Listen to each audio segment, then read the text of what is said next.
Elimination Chamber review. Now, I want to let everybody know that I did do a live reactions with Jose, Brandon, and Jeremiah. Originally, we were going to do a review all together, but everyone had their own thing to do. Everyone was busy, and they had to go home early. So, yeah. So it's just going to be a solo video for me. It'll actually make it easier for me.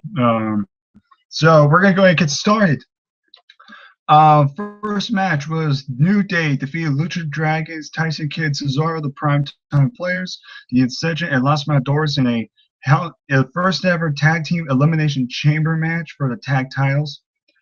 First of all, I love the concept. I thought this match was very good. It was very well done.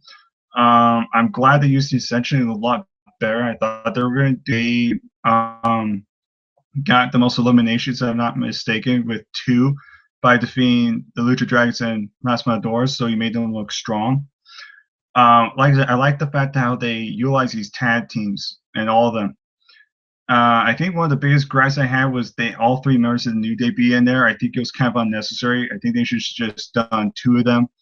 But you know, third one was somehow going to intermatch somehow. But it just felt awkward with those 3 in there. But that rematch, no. This was actually a good match. I liked all the tag team moves they did.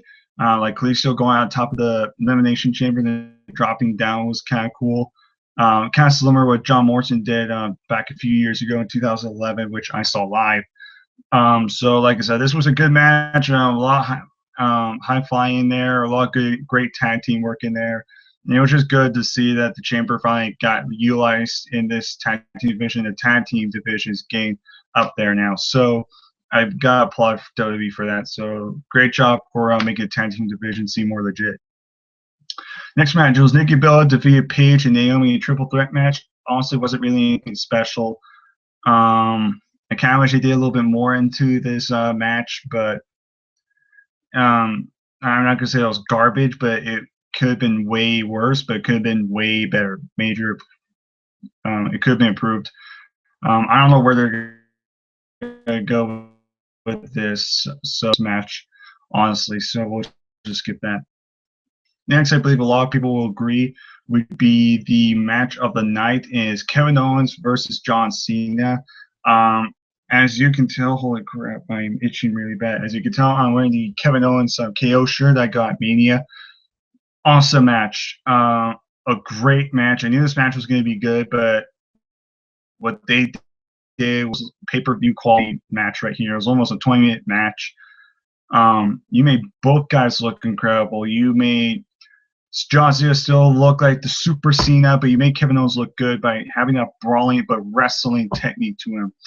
I like the springboard from the corner to a try to do a moonsault. I thought that was cool. I like the, I like the Swanton bomb that Kevin Owens did. I love the. I think the only thing awkward was the pop-up power bombs. You could tell Cena kind of arched his back a little bit, so he landed on his shoulders. Both times it was a little weird, especially seeing what Kevin Owens has done to Cena on Raws. Reggie plants him. But like I say, it was good. If I'm not mistaken, I'm attitude adjustment of Kevin Owens. If I'm not mistaken, that I'm aware of. I don't think he ever did. But if I'm wrong, comment down below because I think I might be wrong about that. I'm not too sure.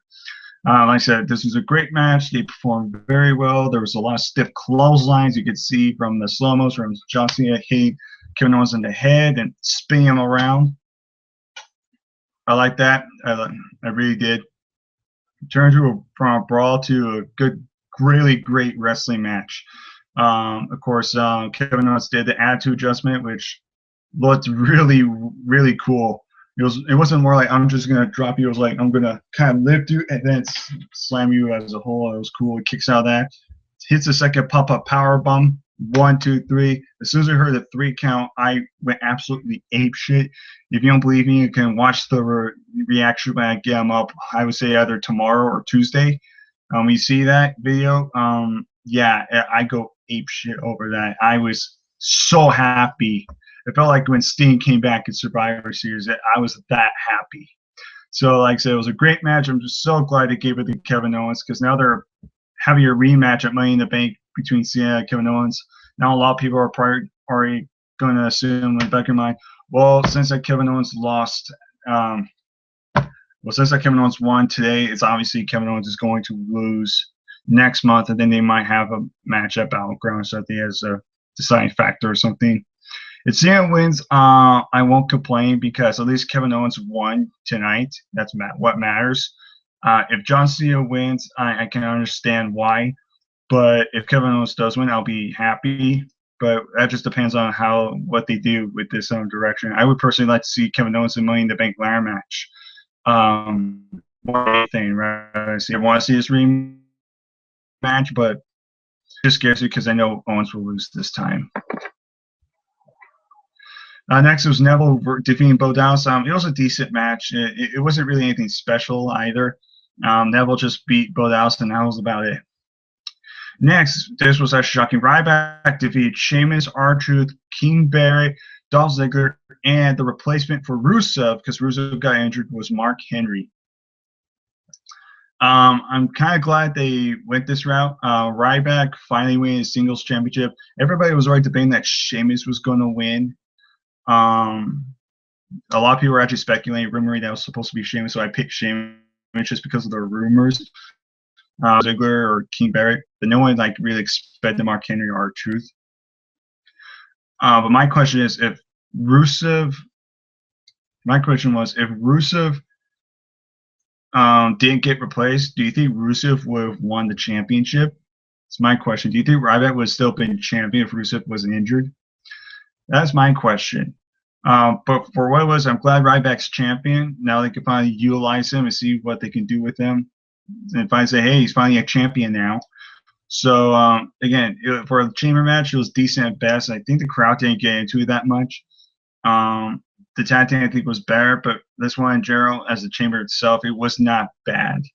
So, it was not a bad chamber match. It was decent at best, and I'm just glad Ryback ended up winning. So now, hopefully, they can utilize him a little bit better. Next was the main event. Dean Ambrose defeated Seth Rollins for the championship by disqualification. Again, this was a good match too. Definitely, I think they knew when they announced Kevin Owens and John Cena. I think they knew. I don't think we're going to top this, so we're just going to go out there and just do what we do best, and we're just going to have a match. And that's what Dean Ambrose and Seth Rollins did. They always have good matches. Some matches are better than others, but they always had good matches, and this was no exception. This was a good match. It's not a great match, but it was very good paced. Both these guys enjoy. Both these guys know what they're doing. Both these guys are both very talented. I like the fact how you had Seth Rollins pull the ref, and then the ref gets hit. Ambrose hits the dirty deeds on Seth Rollins. New ref comes in 1, 2, 3. When I heard the 3 count, I was in shock. I was pissed, but I was also happy. I was happy because I thought, yes, Dean Ambrose is champion, but I was also pissed because of Seth Rollins losing. In my mind, I was thinking, wow, really? They didn't have Seth Rollins, have it that long? Really? That's kind of a buzzkill. But I like the route how they did, where the other referee then explains that Dean Ambrose attacked the ref, and then therefore Dean Ambrose did win, but it was by disqualification. So therefore, Seth Rollins still is champion. Roman Reigns comes out, attacks everybody, and helps Dean Ambrose get the title. Dean Ambrose says, you know what? I won this championship fair and square, so I'm going to go take it now. Still kind of like what he did the IC title. So now this raises the question. Obviously these two will have Seth Rollins and Dean Ambrose will have a rematch at Money in the Bank, possibly like a last man standing or like a no disqualification or street fight type scenario. I can see that happening. It would be cool. Maybe like a 3 stages of hell would be pretty cool too, or something. But I think they'll have a rematch. It'll be maybe it'll be like a ladder match or something, or maybe a TLC match or something. I would actually like if it was a TLC match for Money in the Bank. So I don't know what they'll do, but I guarantee they will most likely have a rematch. It'll be at Money in the Bank.